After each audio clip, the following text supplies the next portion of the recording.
দীর্ঘ 1 বৎসর উত্তীর্ণ হলো, কই আমার বীর পুত্রেরা তো যজ্ঞের ঘোড়া নিয়ে এখনো ফিরল না।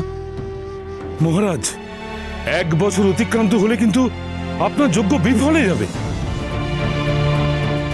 এ কথা শুনে সগররাজ কি করবেন তা ঠিক করে উঠতে পারলেন না। তিনি কেবল আস্ফালন করতে থাকলেন যে তিনি কি করবেন, কার কাছে যাবেন, কিভাবে খবর পাবেন, কিন্তু বৃথা সে আস্ফালন, বৃথা। এদিকে যে যজ্ঞের জন্য এত কিছু করা, সেই যজ্ঞই তো সম্পন্ন হবে না। এই সময় সগররাজের সাহায্য করতে এগিয়ে আসে তার পৌত্র অংশুমান। অংশুমান চাইলেন তার কাকামশাইদের সন্ধান করতে। আপনি ভেঙে পড়বেন না পিতামহ, ভেঙে পড়বেন না পিতামহ।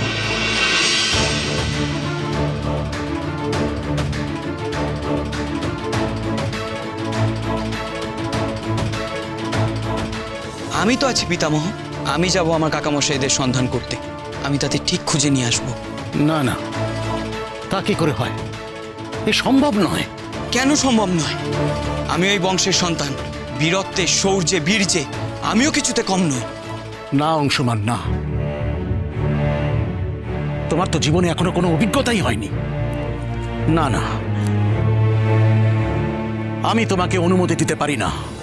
মহারাজ, আপনি কুমারকে অনুমতি দিন, নইলে যজ্ঞ যে বিফলে যাবে। ওকে আপনার পুত্রদের খুঁজে আনতে অনুমতি দিন মহারাজ।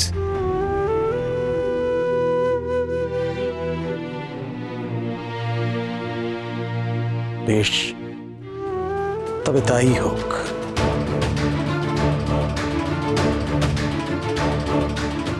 অংশুমান, তুমি যাত্রা শুরু করো। আমার আশীর্বাদ তোমার সঙ্গে রইল।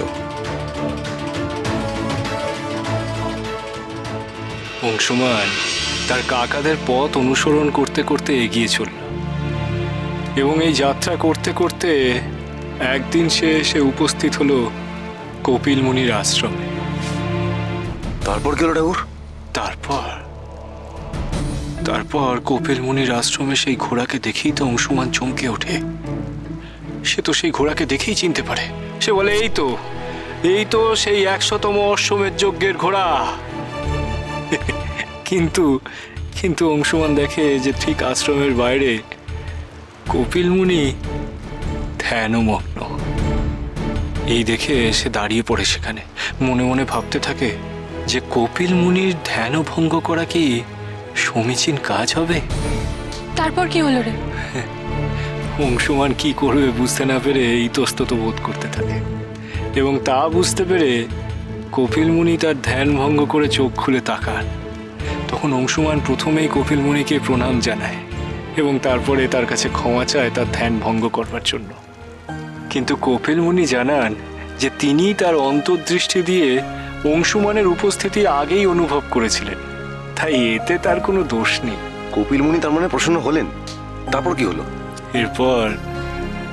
এরপর কপিল মুনি অংশুমানের কাছে জানতে চান তার আসার আসল কারণ কি। অংশুমান তখন তাকে বলে যে এই ঘোড়াটি হলো সগররাজের 100তম অশ্বমেধ যজ্ঞের ঘোড়া, তাই সে এই ঘোড়াটিকে নিয়ে যেতে এসেছে। কপিল মুনি এসব দেখে অংশুমানের ব্যবহারে খুব তুষ্ট, আর তিনি তাকে বলেন এই ঘোড়াটিকে নিয়ে ফিরে যাওয়ার জন্য। এরপর কি হলো বাবা ঠাকুর? অংশুমান তখন মুনিবরকে জিজ্ঞাসা করে যে অশ্বমেধ যজ্ঞের ঘোড়াটি যদি এখানে থাকে, তাহলে সগররাজের পুত্ররা তারা গেল কোথায়?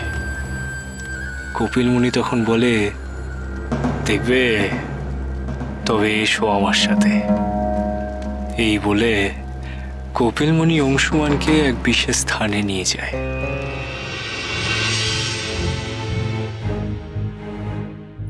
বৎস, তুমি যাদের সন্ধানে এসেছ, সগর রাজের 60,000 পুত্র, দেখো তাদের।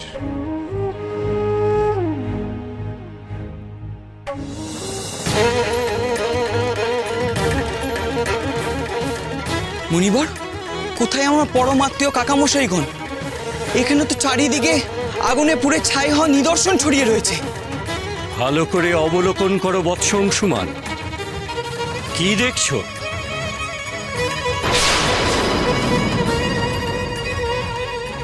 সবকিছু ভস্মে পরিণত হয়েছে, তারই মধ্যে অজস্র মানুষের হাড় কঙ্কাল। এদের এই অবস্থা কি করে হলো মুনিবর? এই অর্বাচীনের দল আমাকে অযথা অপমান করে হত্যা করতে উদ্যত হয়েছিল, তাই আমি এদের চরম শাস্তি দিয়েছি।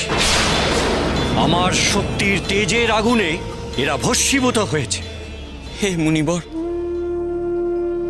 আমার আত্মীয়দের অন্যায়ের জন্য আমি আপনার কাছে ক্ষমা ভিক্ষা করছি মুনিবর। আপনি তাদের নিজ গুণে ক্ষমা করে দিন। তথাস্তু। তোমার ব্যবহার আমাকে মুগ্ধ করেছে, আমি এদের ক্ষমা করলাম। প্রভু, অপঘাতে মৃত্যু ঘটেছে এদের। এরা সকলেই অতৃপ্ত আত্মা। আমি আমার পূর্বপুরুষদের আত্মার শান্তি ঘটাতে চাই। কি রূপে তা সম্ভব? হে মুনিবর, আপনি দয়া করে এদের উদ্ধারের পথ বলে দিন। শোনো বৎস, উপায় একটাই। যদি পবিত্র গঙ্গার বাড়িধারা এই ভস্মের ওপর দিয়ে প্রবাহিত হয়, তবে এই পবিত্র গঙ্গার স্পর্শে ওদের আত্মার শান্তি ঘটবে।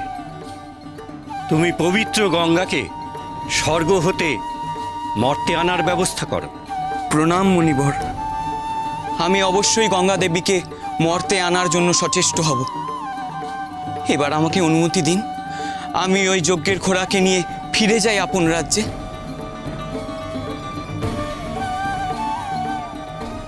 অনুমতি দিলাম বৎস, এসো।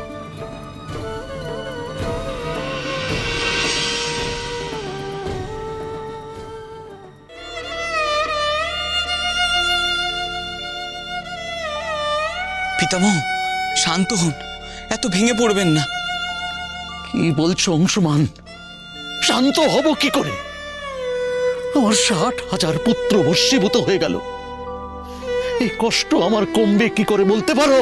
আসলে কাকামশাইরা কপিল মুনিকে অপমান করে হত্যা করতে চেয়েছিলেন, তাই ফলস্বরূপ কপিল মুনির তেজে ওনারা সকলে ভস্মীভূত হয়ে যায়। হায় ঈশ্বর!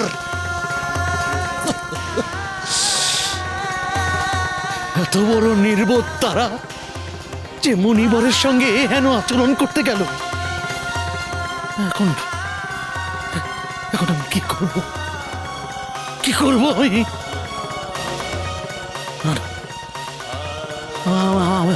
আমি চাই না, আমি চাই না। আমি আমি ইন্দ্রত্ব লাভ করতে চাই না। কিন্তু মহারাজ, যে যজ্ঞ আপনি শুরু করেছেন তা তো আপনাকে সম্পন্ন করতেই হবে, নইলে যে অনর্থ ঘটে যাবে। কিন্তু এখন তো আপনার আর কোনো পুত্র জীবিত নেই, তাহলে এই যজ্ঞ আপনি সম্পন্ন করবেন কিভাবে? একটি মাত্র উপায় আছে পুরোহিত মশাই। আমার 60,000 পুত্রের পরিবর্তে আমি সমুদ্রকে নিজের পুত্র হিসেবে গ্রহণ করলাম।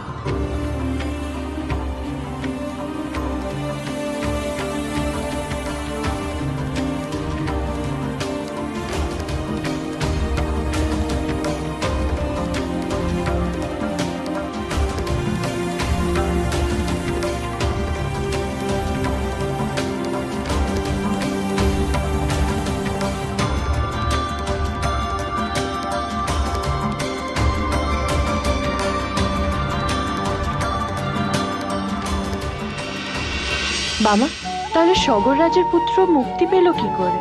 মা গঙ্গা কি করে এলেন মর্তে? देवी सुरेश्वरी भगवती गंगे त्रिभुवन तारिणी तरलतर महाती